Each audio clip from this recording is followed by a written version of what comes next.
लिहाजा कंफ्यूजन दूर करें और इस बात से बाहर आ जाएं कि हिंदू मुस्लिम भाई भाई हैं, न कभी थे, न है, न हो सकते।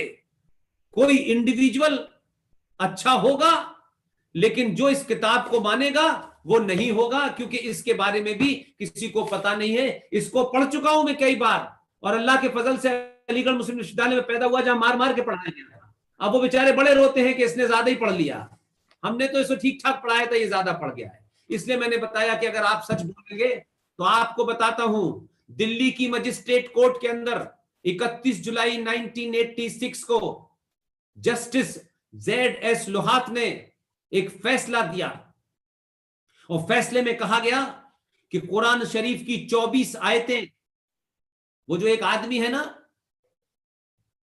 कोट पहनता है, टाई पहनता है और टखनों से ऊपर की पैंट पहनता है, और कुरान के बारे में बताता है और पेज नंबर भी बताता है, उसी को चैलेंज किया मैंने, मान गया, बात काट नहीं पाया। मैंने कहा अगर ये गलत है तो अभी तुम बहैसियत मुसलमान ये कहो कि इस किताब के जितने भी एडिशन हैं इसमें टेम्परिंग की गई है, इसमें गड़बड़ की गई है।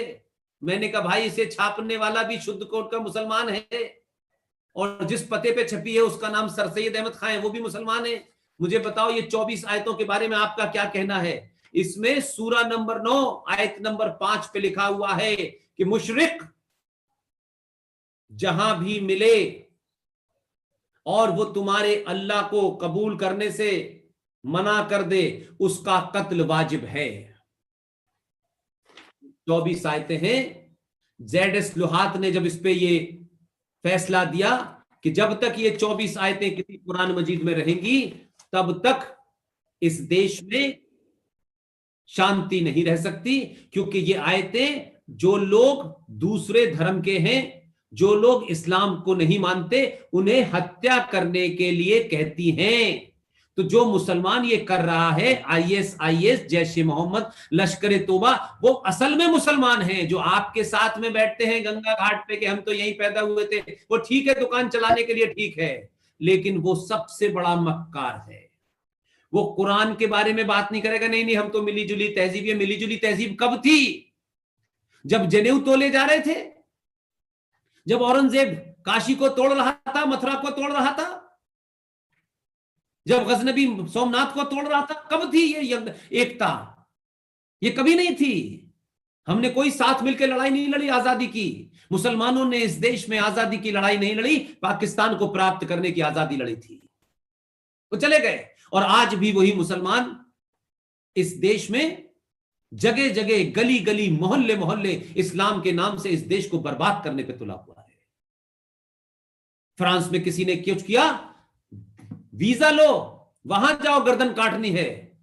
अगर हिंदुस्तान की धरती के ऊपर, जो सनातन संस्कृति की धरती है, इस पे किसी ने कत्लो गारत की, और अब किसी ने ये नारा लगाया भारत तेरे टुकड़े होंगे, ये 2020 का भारत है, उसकी समझ में आ गया है, ये टुकड़े नारे लगाने वालों के टुकड़े भारत कर देगा, अब कोई बख्शा नहीं जाएगा।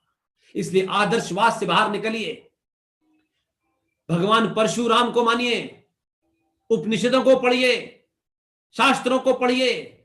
भगवान राम भी जब सन्यास हुआ तो बैग में भर के पैसे लेके नहीं गए, कपड़े लेके नहीं गए कि कितनी जोड़ी धोती पहनूंगा, सब कुछ छोड़ा, धनुष बाण लेके गए। उसके मानने वाले कहते हैं अरे ना हम शास्त्र पढ़ेंगे ना शस्त्र की बात करेंगे, हर देवी देवता हाथ में एक फरसा लिए खड़ा है, और आप क्या कह रहे हैं? नहीं नहीं, हमारी संस्कृति में नहीं है। अपनी कायरता को छुपाने के लिए आदर्श की चादर मत पहनिए। अगर आदर्शवादी तभी रहेंगे जब समाज आदर्शवादी रहेगा। इसलिए सनातनों की जिम्मेदारी है कि जो अनाचारी, जो हत्यारी मानसिकता के मजहब और तहजीब इस देश में है, उसको आपको समाप्त करना होगा। भगवान राम ने भी हथियार उठा करके जो समुद्र जिससे वो मांग रहे थे रास्ता नहीं दिया, जब उन्होंने बाण चढ़ाया तो समुद्र ने कहा सरकार आ गया, फौरन 2 मिनट पे लाइन पे आ गया, रास्ता दिया। इसलिए बनारस में कहिए कि भाई ठीक ठाक तरीके से शादी करते हैं तुम्हारे माँ बाप, पूरी तुम्हें दुआएं देते हैं, बेटी को दहेज देते हैं कि बेटी सुखी रहे, हजारों लड़कों के बीच में से एक लड़का ढूंढते हैं, कि मेरी बेटी को खुश रखेगा। और आपसे कह रहा हूं, मर्दों से कह रहा हूं, ये बात मैंने आज तक किसी महिला के मुंह से नहीं सुनी। ये अजीबोगरीब मर्द है सनातनी हिंदू। मां बाप इतनी मेहनत करके बढ़ा के आपको आईएएस पीसीएस बनाते हैं, उस बेटी को आईएएस पीसीएस बनाते हैं। आप शादी करने के बाद आपको देश में कोई जगह नहीं मिलती क्या? आप अच्छी खासी जिस दिन से जिंदगी शुरू कर रहे होते हैं, उस दिन उसे ताजमहल ले जाके दिखाते हैं कि देखो मैं भी तुम्हारे लिए बनवाऊंगा। पहले दिन से उसका क्रियाक्रम कर देते हैं यार। अरे जिंदगी शुरू की है यार, उसे समझो तो। आप कहते हैं वो प्यार की निशानी है। भाई मेरे, मुझे बताओ वो प्यार की निशानी कब थी? अगर इस देश में, इस धरती पे अनादिकाल से, सतीश भाई, अगर प्यार की कोई निशानी हो सकती है, उस प्यार को प्राप्त करने के लिए ताजमहल की तरह हजारों लोगों के हाथ नहीं कटवा पाए। यह ऐसी निशानी है जिसने हजारों हजारों प्यार करने वालों के हाथ कटवा दिए। आप उसको प्यार की निशानी मानते हैं? अगर प्यार की निशानी दुनिया में कोई है, मैं दुनिया की बात कर रहा हूं, मैं छोड़ दीजिए भारत की बात नहीं कर रहा हूं, अगर कोई है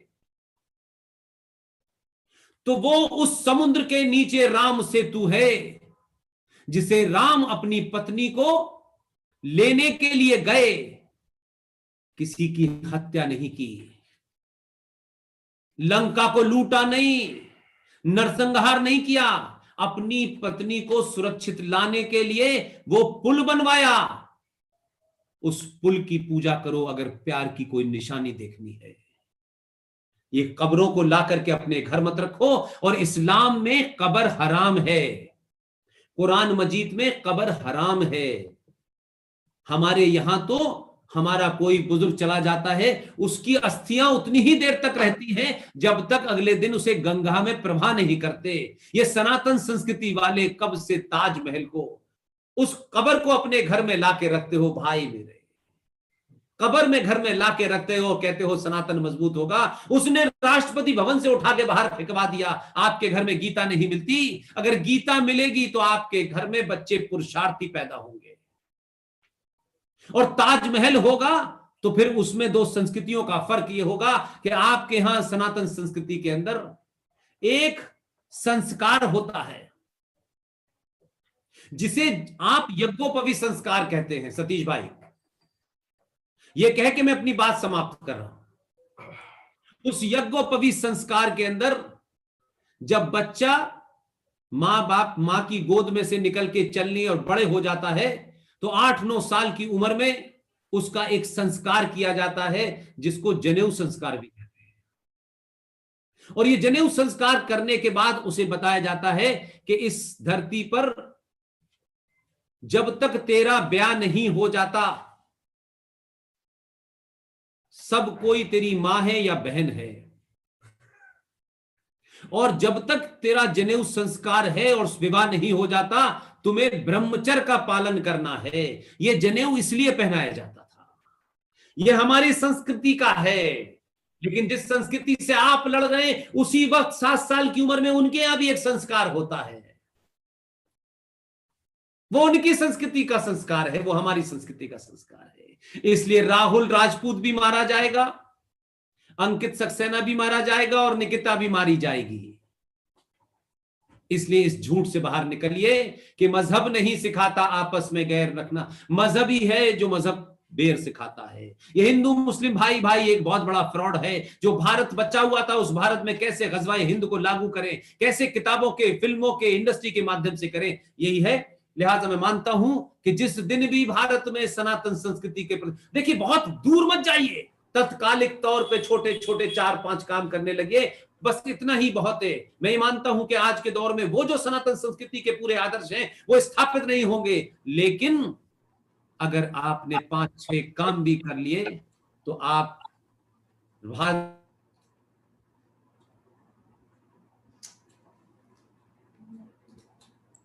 कहने को तो मैं घंटों बोल सकता हूं, लेकिन मैं जानता हूं कि ये आज का संबोधन इसलिए महत्वपूर्ण मेरे लिए कि एक एक आदमी जो बनारस में इस बात को सुन रहा होगा, वो इस पे मनन जरूर करेगा, चिंतन जरूर करेगा।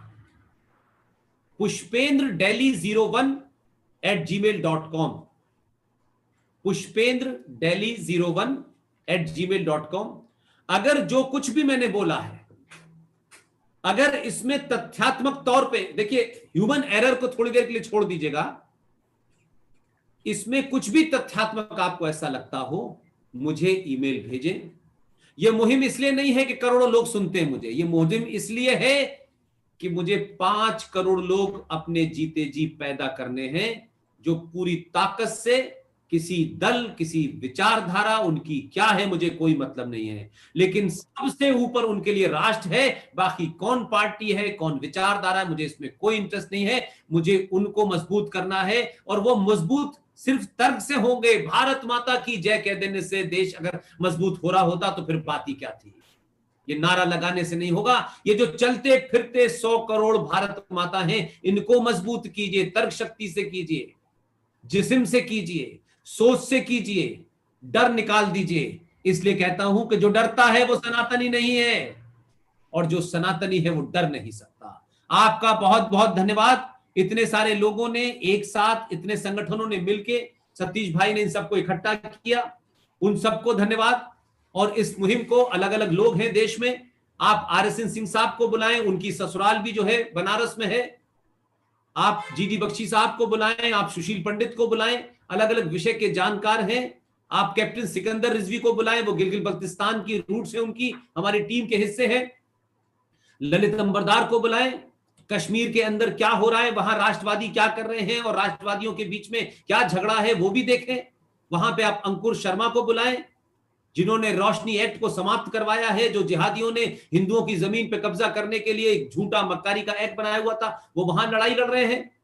आप विष्णु शंकर जैन को बुलाएं, जिन्होंने कृष्ण जन्मभूमि की याचिका दायर की है, बेहतरीन इंसान है, पढ़े लिखे लोग हैं। ऐसे लोगों को बुलाएंगे तो आपको अलग अलग विषय पे अच्छी जानकारी मिलेगी, और उसका फायदा यह होगा कि जैसे धारा 333 के बारे में मैंने कहा, उसके बाद से भारत के लॉ मिनिस्टर ने भारत की पार्लियामेंट में खड़े होकर के कहा कि हमने पूरे देश में खोज कर ली है। एंग्लो इंडियन की गिनती पता है कितनी है आपको सतीश भाई? जी नहीं, 262 हैं। उनके लिए 2 सीटों रिजर्व है। लेकिन मैं फिर कहूंगा, चिल्लाते रहिए।